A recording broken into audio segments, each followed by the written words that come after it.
Beloved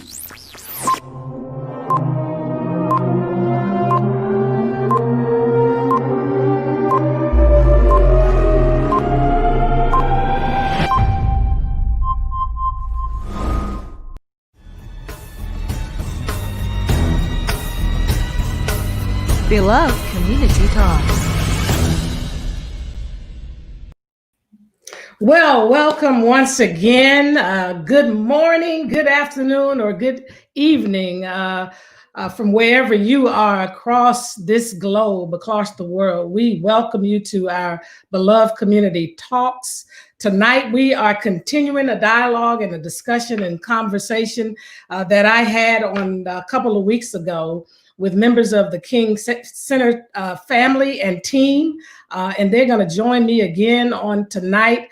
I am just so delighted that you're here. This is our part 2 of election conversation with the post-election conversation with the King Center. And this part 2 is about something that emerged on our conversation last time, and it was about the fear factor. So tonight we're talking about bridging the gap, bridging the divides. The fear factor. And I am delighted to have this team join me again. I want to say something before they come on. My father said that men hate each other because they fear each other. There's that word again. They fear each other because they don't know each other. They don't know each other because they don't communicate with each other. And they don't communicate with each other because they are separated from each other. So we're going to tackle that tonight. We're going to look at founded and unfounded fears. Fears, in other words, that are based in fact, and you know those other fears, false evidence that's appearing real, that people make decisions off of, that are really can be devastating in this current social climate. And then we're going to talk about what are those prevailing fears right now that are being stoked, and look at some possibilities in terms of what we can do about ridding ourselves of being governed by fear instead of being governed by love.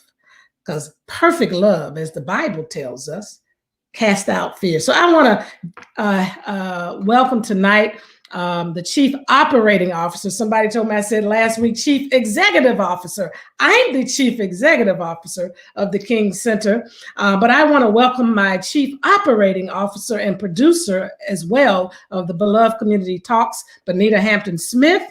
I also want to welcome tonight one of our trainers at the King Center and Nonviolence 365. Very good friend of mine, many of you all know, Delise Renee Drain. I also want to welcome on tonight Cameron Friend, a dynamic young man who is our Youth and Millennial Engagement Coordinator at the King Center. I also want to welcome my brother, my friend, my cousin. I told you last week, people were trying to scratch their head. His grandmother and my mother were extremely close friends, and it was like family, so we call each other cousin. Nick Thomas, an actor, past U.S. congressional candidate out of Colorado. And then I want to welcome Teos Nguyen, who is our Nonviolence 365 Director at the King Center. And finally, I want to welcome my friend Jennifer Barnes, who's founder and president of White Girl Awakening. Welcome again, y'all. We're coming to you from our living rooms, our dining rooms, our breakfast rooms, from airport lounges. We're coming from all over to have this wonderful conversation with you on tonight. Do you see that little flame behind Jennifer? This makes it such a cozy way. Yeah. So tonight it's going to be cozy. It's going to be lit, and it might get a little bit heated up in this conversation. But in the end, you brought the fire. But in the end, it's all going to be about love. And thank you, Bonita, for bringing in the holiday cheer with the beautiful Christmas tree. So thank all of you all for joining us tonight. Let's just kind of dive in. Last week, or 2 weeks ago, actually, when we were having this conversation about how people were feeling post-election, some of your thoughts. One of the issues that came up was about fear as it relates to some of the divides that we are experiencing in our society now. And I just want to push that a little bit because, yeah, there's fear all the way around. Some of it is, as I said, some of it is grounded in fact, and others are not grounded in fact. Really, that false evidence appearing real. So the question I want to ask each one of you is, what do you think those prevailing fears are now that are being stoked and really causing this great division in our society? Well, I'll go first. I think one of the things that we have to be very mindful of is the fear that our vote doesn't matter. Your vote doesn't matter. We're getting a lot of information out here about, the election being rigged, and there's so much misinformation out here that in Georgia we have an election coming up, and some people were thinking about not even voting because they have such a fear right now that it doesn't matter anyway, because the Democrats got it rigged, and the Republicans aren't being treated right. So there's a lot of misinformation that's discouraging people. So I think it's very important, and I know we'll get into this, Dr. King, to really look at our nonviolent principles and have some critical thinking and get some information. Get your information from credible sources and start thinking for ourselves, because it's very dangerous, some of the kind of divisiveness that we're experiencing now with the fear that we are putting out there, that our vote doesn't count, that no matter what you do, it's not going to be counted, that illegal people are voting. It's just a lot that's going on with the election, and it's dividing people across the board. And I guess we all would agree that some of these fears are real. Yeah. And some of them are false. But we'll get to that later. Right. Tails. Absolutely. I definitely agree with what Bonita was saying in terms of just the mixed messaging and how confusing that is for individuals. On one end, you're telling people to have faith in this political system, and then on the other side, you're hearing that this political system is flawed, is fraudulent, and so forth. And so I agree that the mixed messaging is one thing. I think the other thing is the perception of loss, and people feeling as though you winning means me losing, and not really identifying any type of win-win situation or thinking that a win-win is possible. And so whether it's those trying to preserve the status quo, who are thinking this election is a indication of everything they have to lose moving forward, or those who do not represent the status quo, who feel as though this election is all about them needing to put their needs in the forefront and win over somebody else, opposed to winning with somebody else. And so I think that's another fear currently. I'd add in a general fear of the unknown. We had talked about last time, I have a lot of friends on the right, a lot of friends on the left. I try to follow the media and their social media feeds on both sides. And boy, some of the stuff I see on both sides saying the Democrats want to turn this country into this, that, and the other, or the Republicans under Trump are trying to do this, that, and the other. And basically this baseless false narrative from both sides saying the other is out to get you. Yeah. Is terrifying. Yeah. Yeah. Yeah. You want to go ahead? No, you go ahead.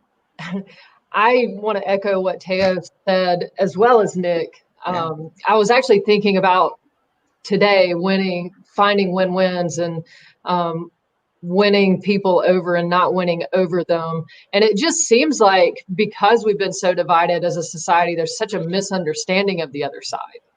And we haven't done that information gathering of the other side that is necessary to not be afraid of if the election goes one way or the other, if a policy, for instance, goes one way or another. So I'll say that. And then I think this unique thing started happening this year with public safety, where we obviously saw a lot of Black men, unarmed men, lose their lives. And there's been a lot of attention with the police department and the police force. And I've seen more fear in the white community around feeling less safe and feeling less represented, and hearing comments like, if I called 911, I don't know that they would come. if I defended myself in my home, I don't know that I would be justified. Things like that. So I think there's a lot of things to navigate as a people. So let's address it. I know, but Delise, you were getting ready to say something. I don't want to take us too far off course. Because I want to really dive into this real fear versus a false fear. Yes. In light of some of what you just said, Jennifer, because a lot of what I feel personally is that many of the fears that are coming out of the white community sometimes is not founded in fact. It's founded in fiction. It's founded in imaginary thoughts. Although it may be real to those individuals, when you kind of dissect it and look at it, it's nothing there. They're basing it off of I don't know what, and we can get to the what. But let's try to dissect where's that line of the real versus the false that's really keeping this going, and maybe that's what it is. It's the real versus the false. I don't know. Anybody? Yeah. Well, I think for one, we need to identify that we live in two completely different Americas. And I think that's always been apparent economically, but especially politically, especially for the last 4 years and where we are this year.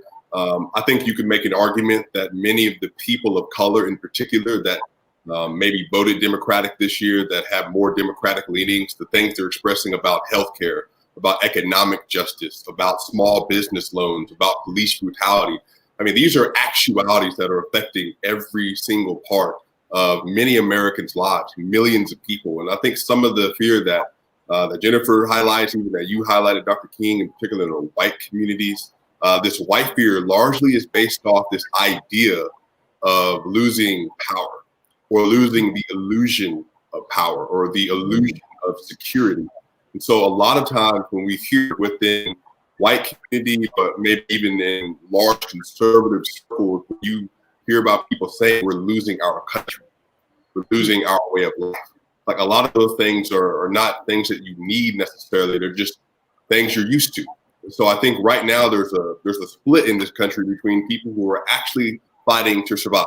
You know, at the end of this month, there's going to be around 12 million people who are going to owe thousands of dollars in rents, thousands of dollars. You have people that are worried about where their next check is going to come from because unemployment is not for sure happening. You got people that are worried about what's going to happen if they do contract COVID. Are they going to be able to work? Are they going to be able to step away and get health care? Like those are legitimate fears. Those are things that millions of Americans are having to deal with. So those are legitimate things with legitimate questions that need answers, as opposed to some of the other things that we're seeing where if you think that somehow you're losing your way of life because other people are trying to gain access to more civil liberties, I would say that is something of an illusion. I just want to say that it's very important to point out everything that you just described happens on the conservative side too. There are people who are going to be worried about how to pay their rent, how to provide access to healthcare for their family. Those are all issues that people on the conservative side are equally as concerned about. And that's the very issue that we've allowed partisanship to divide us. When there's some very real issues that we all face in the United States of America. So, you know, that Delise, you wanted to chime in earlier. Is there anything you want to say about all of this, these legitimate fears or this partisan division that keeps us kind of sparring and we can't seem to get to the place to really focus on what is coming against us holistically as Americans? We know it as the triple evils of poverty, racism, and militarism, but did you want to chime in a little bit? So I want to go a little bit deeper because we're talking about the fear factor. And I think take us out into the deep. Launch us. Okay.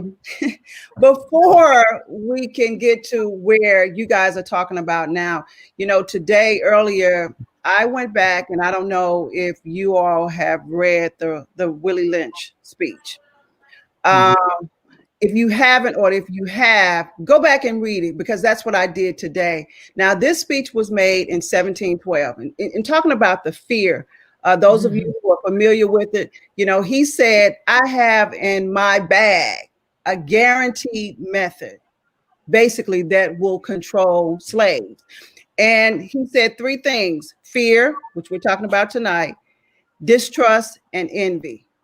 But then he said that if they follow his method, it would control slaves for 300 years. Do the math. He said that in 1712. 300 years was 2012. So you're talking about 300 years of fear that has been instilled for generations. And so while it may not have been Jennifer, but somewhere down her bloodline, you know, that there was someone who owned slaves. So this is something that has been spoken over our lives as Black people for years. So we've got to go back and break that curse off and deal with that fear, that mindset that, you know, they have this kind of control, that there's fear, there's envy, all of that. And I think this has just been a buildup to where we are today. So and let me just clarify something that you just said, because I think people need to know this, and we all are kind of guilty of this. There's a notion that if you're Black in America, you descended from slaves. No. There's equally a notion that if you're white, your ancestors owned slaves. That's not a true statement. There are many whites who never had ancestors who owned slaves. Right. And there are some people who descended from free Black people, from free Black Americans. And perhaps there were Black people who owned slaves. But anyway, these are other discussions that we can engage in. But you keep taking us back to the beginning. And that's about we got to start, though. Yes, right. At the root. To deal with the fear, we got to start with the root. And to what is that root? What is that root? Go ahead, Jennifer. To what you were just saying, there was fear used in the white community too, to keep that going as well. And the majority of I came from a really poor white lineage. I actually really doubt that we did have slaves. I think we were just struggling to get by like everybody else. And there was this real fear narrative created within the white community. And Cameron alluded to that this last conversation, where the white power dynamic used these fear tactics with poor white people. And that helped maintain that power dynamic. And Bernice, you said earlier today, you were teaching on the letters from the Birmingham jail. And you had told me that story where your father in the Birmingham jail had asked the jailer, how much do you make? And when he told him just a few, cents an hour or something like that, your father said, well, you should be marching with us because this is an economic march. It's not just for us, it's for you too. And so I just want to say that there have been fear tactics being utilized in the white and Black communities since the formation of the nation in order to control a certain power dynamic that doesn't even benefit all white people. It's an illusion. Yeah, I do think that we should distinguish some things. Early on, Jennifer, you talked about sometimes there are white people who are afraid maybe to call 911 or if the police are going to answer. We don't have any historical context for that to be factual on a grand scale.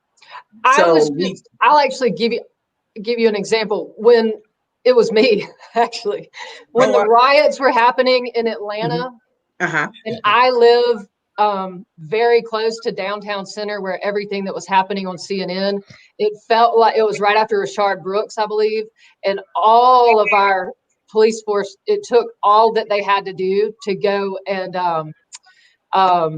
attend to what was happening all of a sudden. And there was a lot of stuff going on in my neighborhood. There were people like drag racing through the neighborhood and shooting guns in the air. And my son and I were home alone. And I genuinely felt that if I called 911 because something was happening, that nobody was coming. And I was saying that because this was the first time in history that I felt like I had an empathy point. Yes, because you joined the Black community finally. For what it felt like to not feel like 911 was on my speed dial. Exactly. That's what I was actually saying. I wasn't saying that historically we felt that way. I was making the point that this was the first year that I can think of in the white community where we might actually be building an empathy point there. And I think Okay. So, okay, because I'm glad you clarified that, because I know, because I'm like, historically, there's no context for some of the fears. And even when we think about, when we talk about defunding the police, you know, Right. I think perpetuating that type of narrative that we want to do away with police and not seeking to really understand what we're saying when we say there needs to be more money allocated to build communities, to have community policing, to restructure how we do policing. Now, of course, I have my own thoughts about that, because contextually how policing was formed and founded in this nation, you know, we have to deal with that context. But these types of narratives, and then to your point, Cameron, when you're talking about the fear factor and the illusion of losing power, we have to deal with the fears that it doesn't cost you anything for someone else to gain humanity. It doesn't cost you anything for someone to gain dignity and respect. We have communities that have real fears. You know, Dr. King talked about the two Americas. We're still living in those two Americas. You know, where there are people, and I agree, Jennifer, across the aisle, that there are white people who are dealing with the same thing. But when you talk about the ratio based on population, we know that those disenfranchised populations are people of color. And when we see police brutality, we're dealing with people of color. When we're dealing with voter suppression, we're dealing with people of color. So we have to begin to face our real fears and begin to identify what they are so we can dismantle them.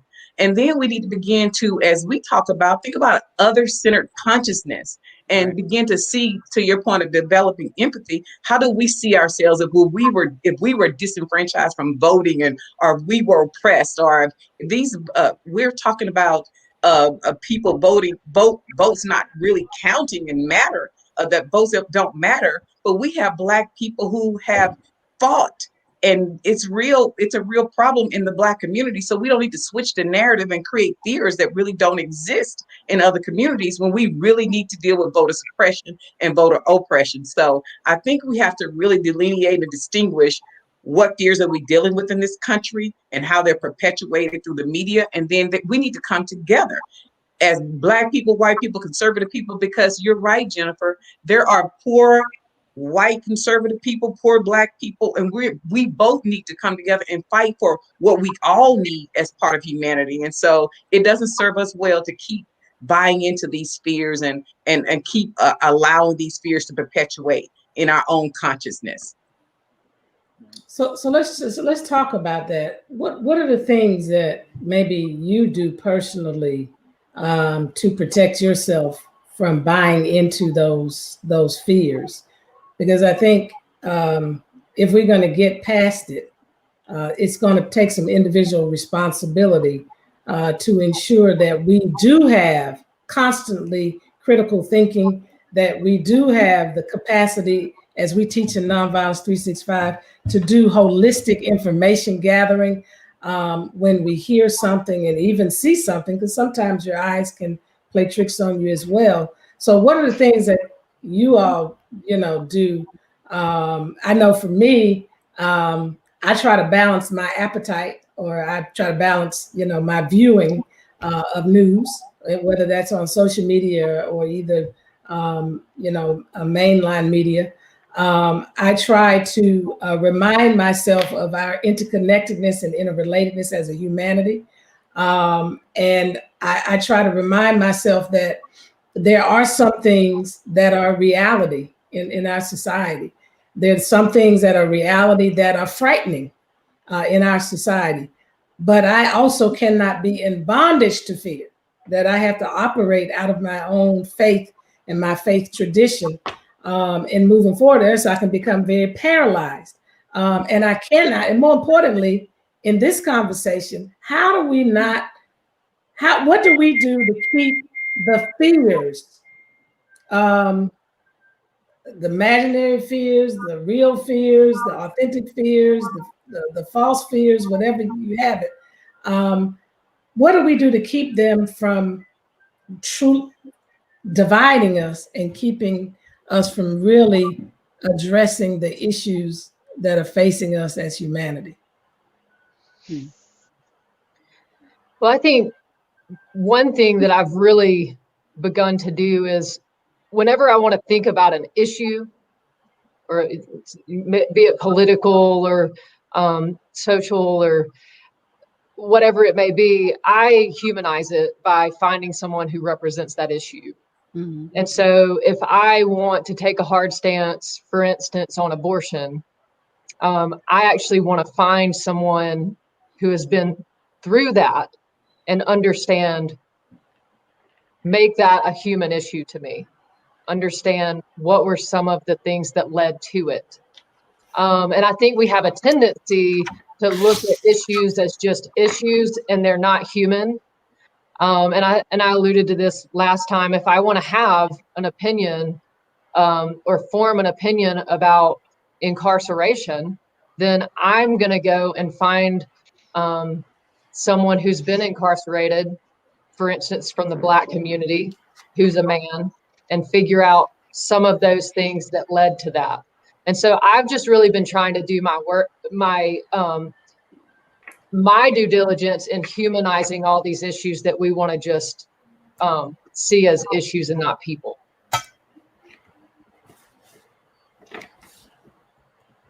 Yeah, the I rest of wasn't you. going to be the first one to talk, so I'm going to help you, Dr. King. Tails, Cameron, let's hear from the young folks.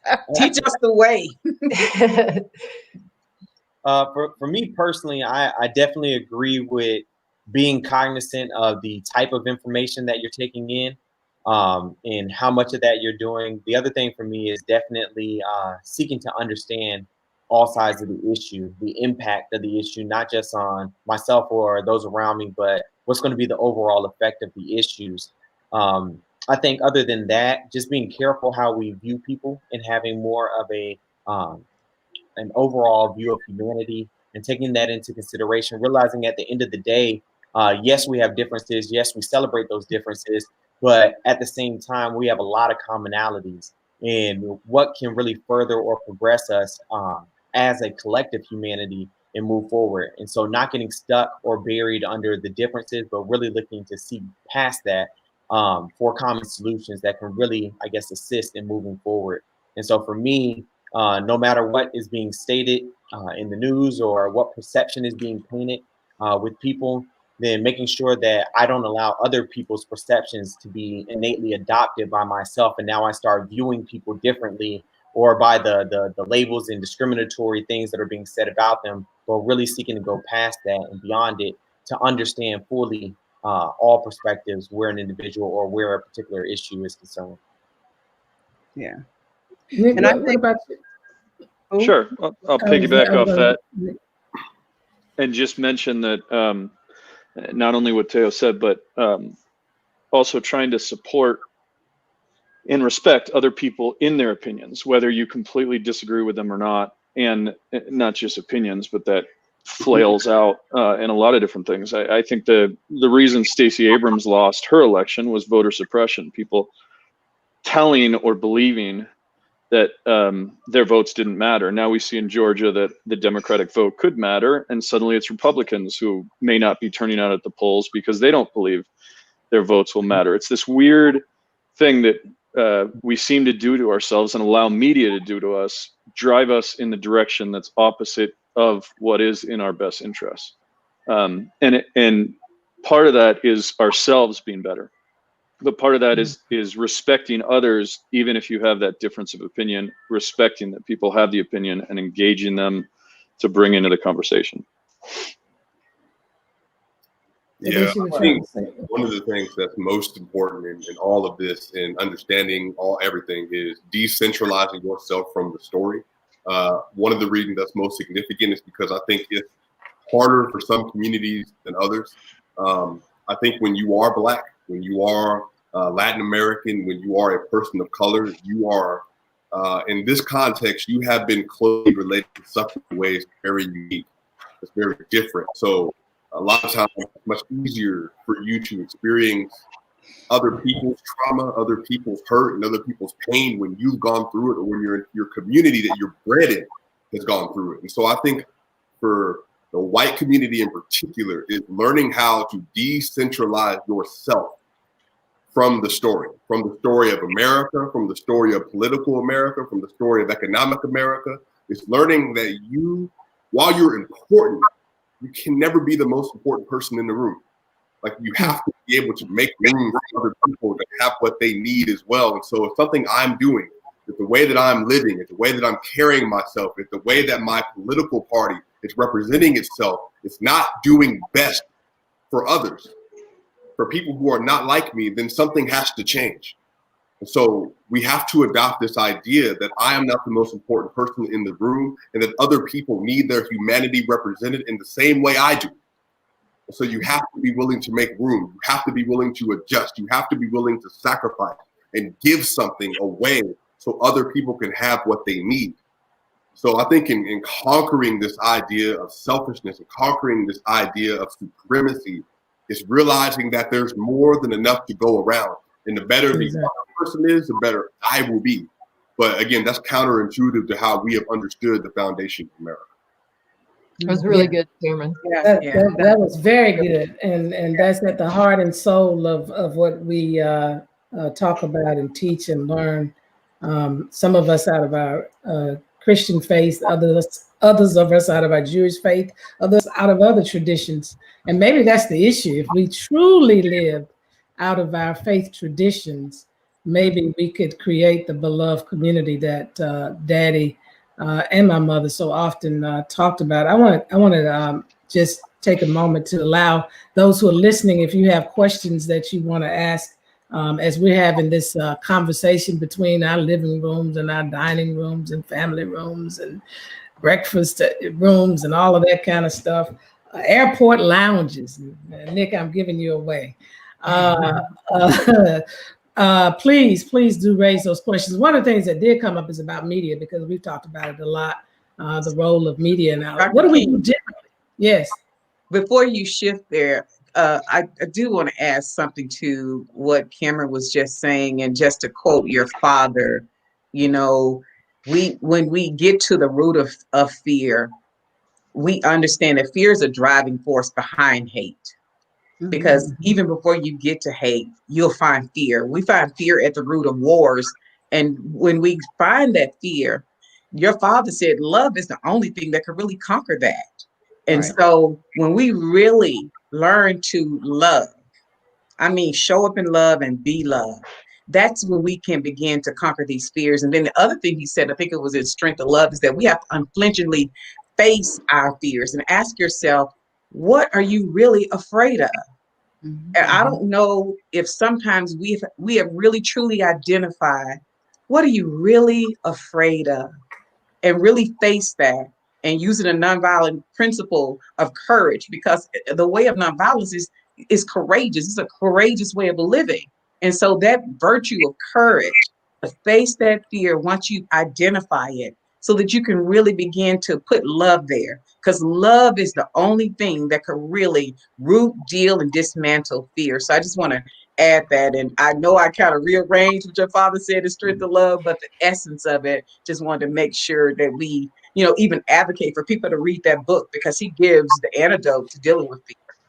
Yeah, and she's speaking about my father's book, Strength to Love, which has been repackaged as well as A Gift of Love. Yeah. So if you want to pick that up, you can do that. We sell it at the King Center bookstore, and that would be helpful if you do purchase it from us to support the continuation of the work that we're doing, like conversations like this and all of our training that we're doing in Nonviolence 365. Delisa, I didn't want to leave you out, because everybody got a chance and opportunity to talk about, how they deal with these fears personally. So, I think everyone has summed it up really, Dr. King. I'm like, when the benediction has been given, why do you need to continue to talk? That's it. You said that. Yeah, God said that's it. Cameron gave the benediction, and then Bonita came in and took up the love offering. So The doors to the church are open. What can I say? Church are open. Yes. All we can say is, that's it. Just wave your hand. Just wave my hand. If you can't say a word, you just wave your hand. That's the old Baptist church thing. Yeah. So let's talk about something that we don't talk about a lot in society. We, we're not bashing the media tonight. We value the role that they play in our society, but we're challenging the media tonight because so often they act in the role of a culprit in stoking many of these fears in our society. Sometimes in the zeal to get ratings or to be the first one to get a story out, there's no thought around, how is this going to feed into the division, and is there a different angle that a story can be told? Can we get out of the business of presenting things in a very biased nature and make sure that we're truly presenting unbiased media? That was the media when I was growing up, which seems a little bit different today. But it seems to me that we've got to figure out, how do we as the citizenry really deal with how the media interplays into all of the fears that are governing us as a humanity. Well, something that I've been talking about over the last month on some of our live feeds at White Girl Awakening is this whole idea of sensationalism. And I just want to read the definition. It's the use of exciting or shocking stories or language at the expense of accuracy in order to provoke public interest or excitement. And I believe the overuse of this sensationalism on all forms of media is just getting really tiring for the American public. I really think that on a large scale, it's not even serving the media well in terms of their ratings. There came a point where I just said, I can't be wrapped into this vortex of emotion anymore. So that's the biggest thing for me is, can we just get real and authentic, even in our news sources, and get rid of this sensationalism that tends to be driving news shows these days? Cameron, can you share the tool that you shared with me last week when we were talking about this subject, and how you utilize this tool to help you with media? Yeah. So you can actually go online and you can look up the media bias chart. And what it will show you is just it categorizes different media outlets according to what their strengths are, what they do, what their purpose is. You have opinion pieces like places like Fox News and other less credible resources like ONN and all that. Like these are purely opinion based. They're not analytical. They're not for spreading information or analyzing political data. They're just here to share an opinion, sensationalizing, as Jen was saying. And other sites like Reuters, other places like BBC, other different outlets that actually utilize making sure that they're telling you credible information that you can use to further analyze what's happening and what's happening throughout culture, politics, economics, and others. So look up the media bias chart. It's been very helpful, not just for myself, but even just helping other people to know where they can get credible news resources from. Real quick about that too, where narratives are concerned, I also want to share that I think we have a sense of responsibility too, in knowing that we can also shift the narrative ourselves. We don't have to wait for the media or anybody else to shift the narrative.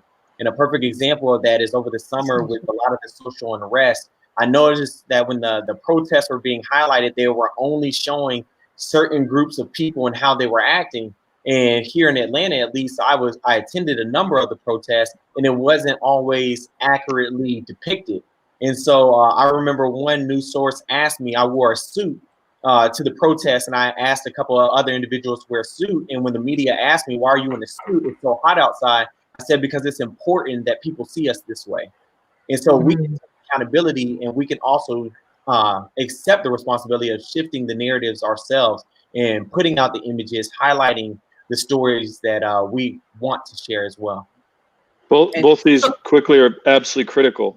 And I would implore anybody watching to, after any big news story happens, any candidate speaks, for something big that the news is going to cover, flip on CNN or NBC and flip on MSNBC and flip on Fox and just watch each of them for 2 minutes. Most people will not go outside that zone, but just see the vast difference of how different news sources cover the exact same thing you've seen, Right. and realize how we are taken in by not media, not news, but oftentimes shows that are made for consumption rather than fact. Exactly. And also by propaganda and agendas of each of those different platforms. I wanted to get that question again, if you could bring it back up so we can answer that real quick before we shift to Lakita Lundy Sally asked the question, I just want stronger guidance on how we reach our young kids so that they have a strong foundation in nonviolence. We need this in our schools. Teos, do you want to answer that?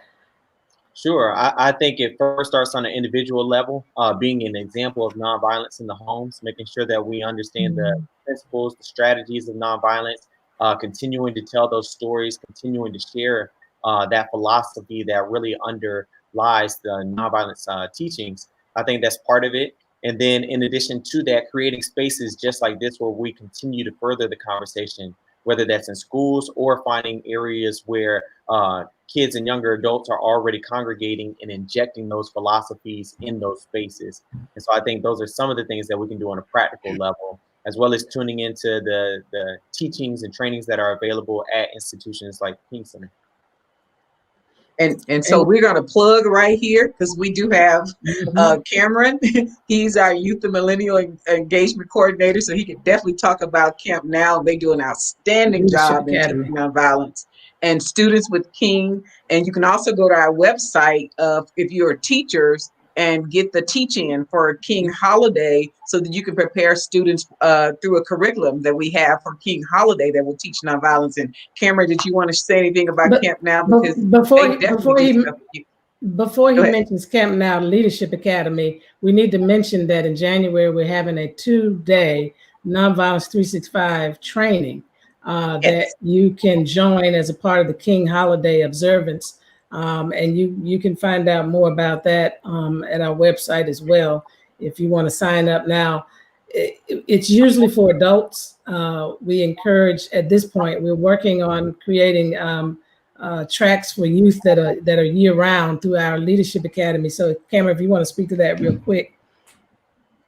Yeah, so Camp Now Leadership Academy is the premier program for teenagers to learn NV365, the principles and steps of nonviolence, and how to become a global influencer themselves. So if you have a child or know someone who has a child that's 13 to 19 years old that wants to learn about nonviolence, that wants to learn more about leadership and how to embody courageous nonviolence themselves, I mean, we have a wonderful program that's a multi-year program, and we are taking students as we go as well. So if you want more information, please reach out to the website, and then I'll talk to you when you reach.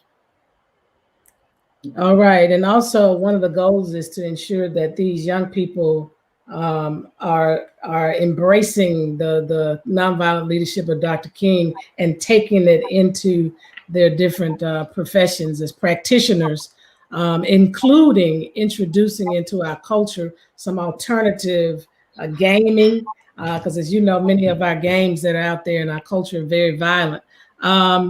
I think there was a Kathy Shaw who had a comment. Can you show us that comment so that we can mention that to everybody? We're not aware of it. Maybe everybody online got a chance to see it, but I'm not sure if we're able to see that comment. Is that possible at all?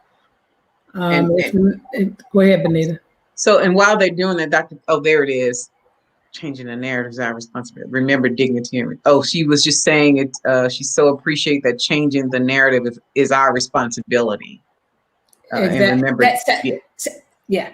So let's segue and close with that. Our responsibility, because I feel that we have given too much power over to systems and institutions in this society, which we know are made up of people. But we kind of dismiss and hide behind all these systems and institutions. And at the end of the day, we all have personal responsibility.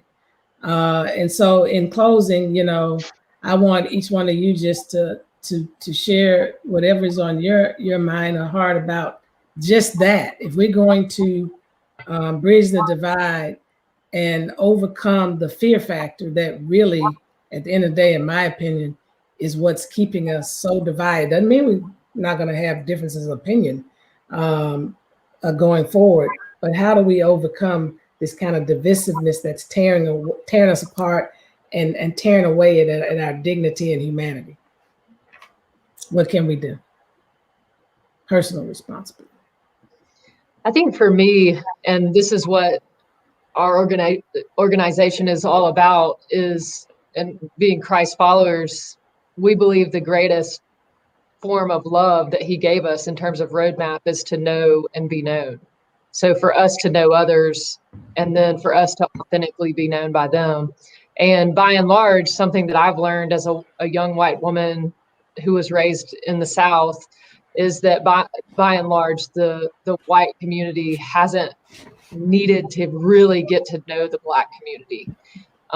We've lived very separately, and I believe and have taken it as my responsibility to really get to know the things, the Black community, from firsthand knowledge, from venturing in and letting them be my teacher, in order that I might learn how to love them well, being given that roadmap directly instead of trying to recipe it up from my own perspective and knowledge, which oftentimes results in just really getting it wrong, even if well-intended. So I just want to challenge any white person who might be asking a lot of questions or on the journey to continue to utilize the King Center as a resource.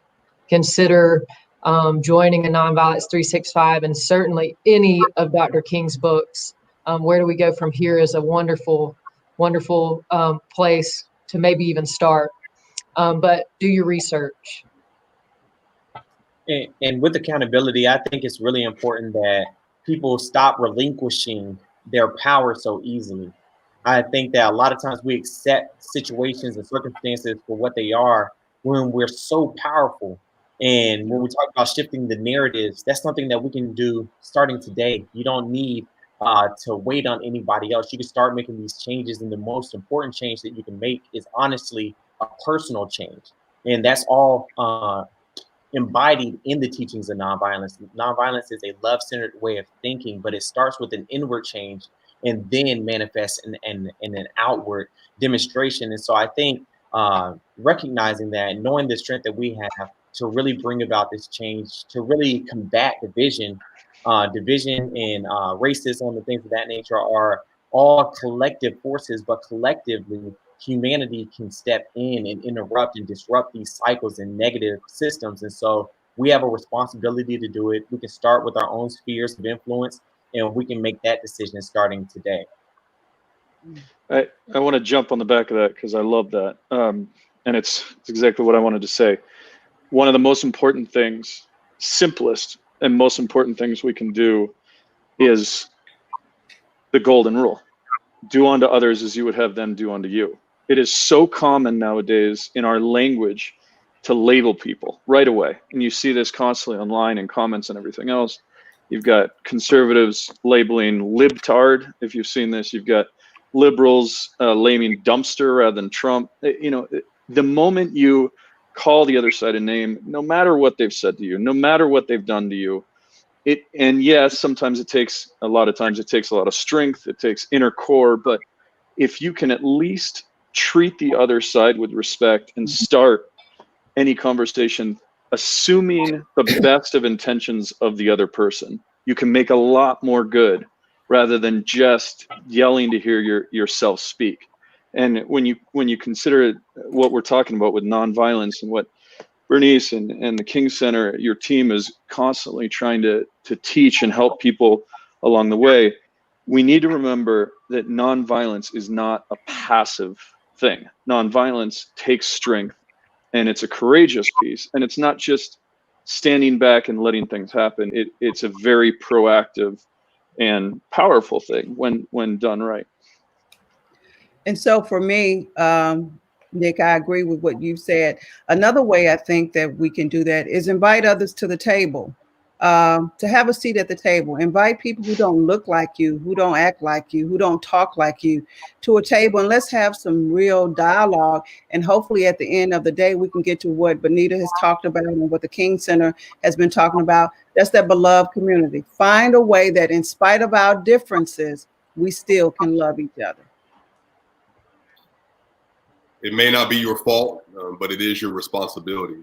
At some level, you have to take ownership for the world that not only has been created for you, but that you have a hand in creating as well. So all of us have a responsibility to make this world better, to do what needs to be done, to implement the change that needs to happen.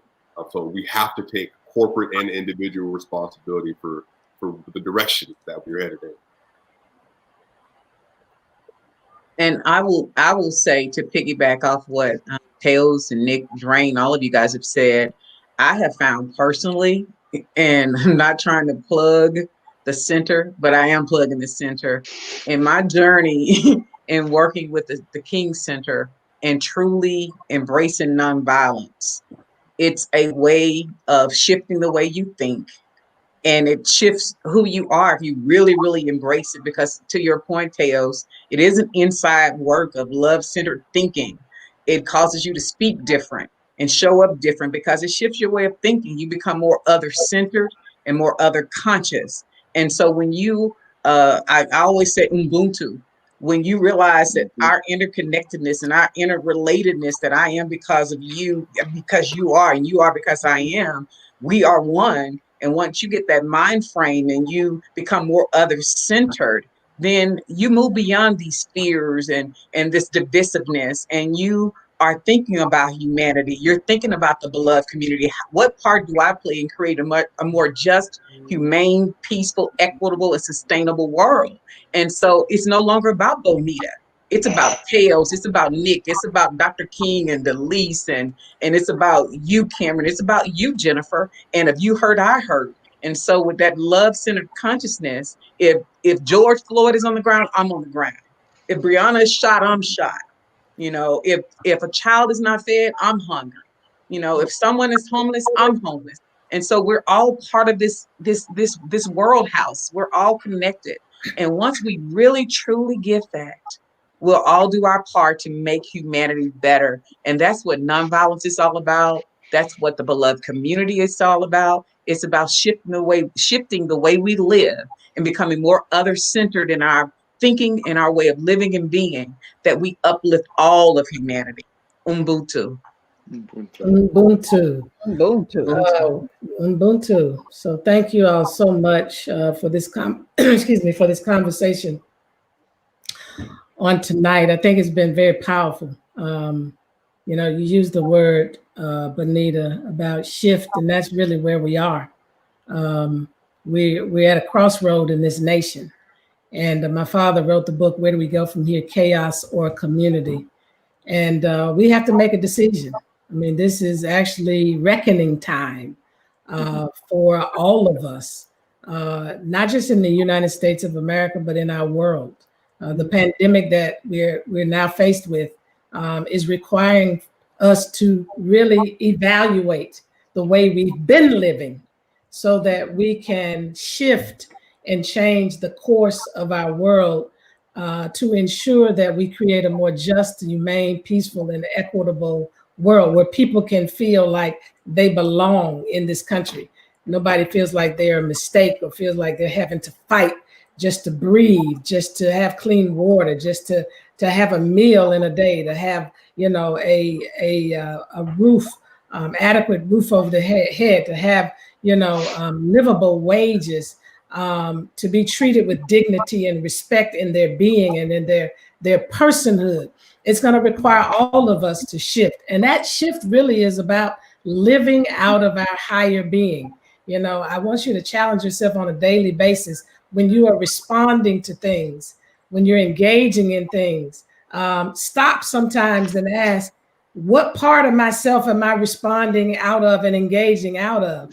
And if you know that you're engaging out of a nature that's a little bit lower than your higher consciousness, a nature that is not thinking about the bigger, broader picture, that it is bigger than just me, that it is about all of us, that I do have a responsibility to not just make sure my life is comfortable and safe, but that everybody's life is comfortable and safe.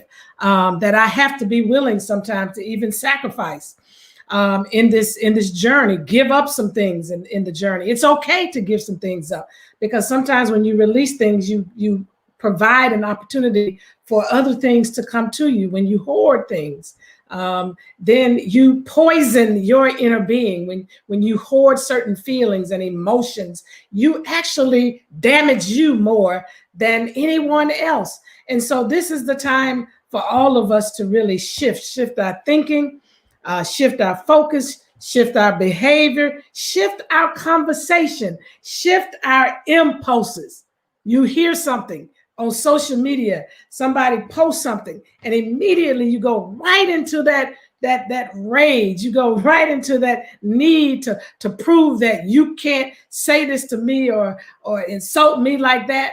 Why don't you try the reverse and do something different and elevate the conversation? Cause that person to have to face the ugliness of their ways.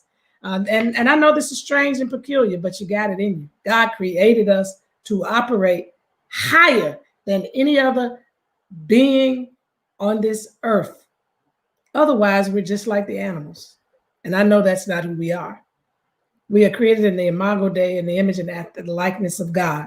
And so I encourage you tonight to go back and listen to this conversation. There were some very key things that were said. Humanize. When things you're hearing about things, don't detach from it. Humanize it. Decentralize some of these things. Extract self from the story, and so that you can see the greater story. And the question tonight is, what are you really afraid of?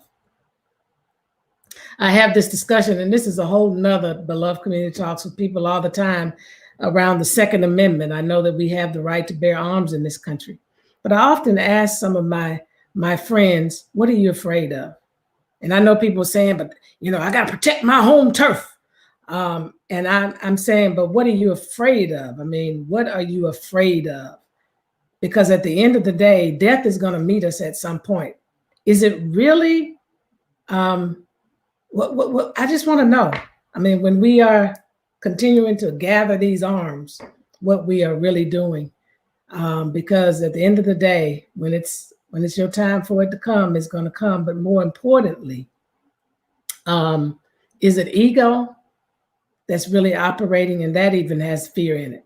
So I'm not trying to get you to give up your guns, but that's another conversation we'll have for another day. But we do have to ask ourselves, what are we really afraid of?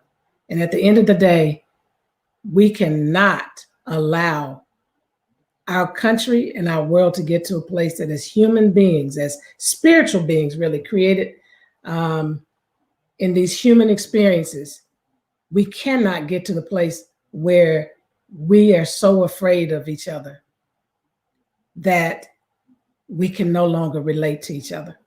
We are a family, and we must remain a family, and we've got to find a way forward. And as has been said tonight, it's about being love.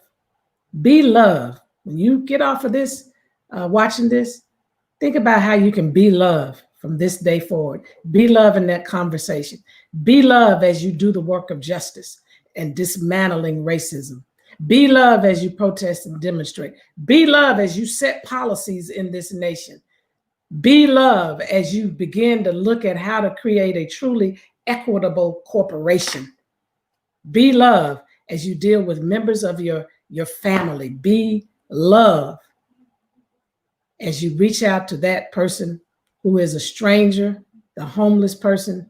Be love to yourself, because oftentimes it is the lack of self-love that causes us to act out in these very hateful, diminishing, and demeaning ways.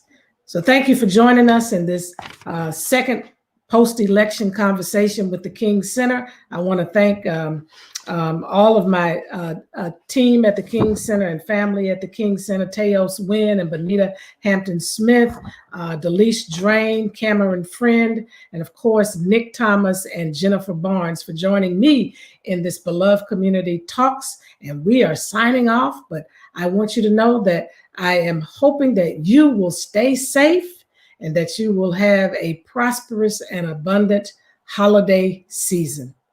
Good night, good evening, or good morning, wherever you are in this world.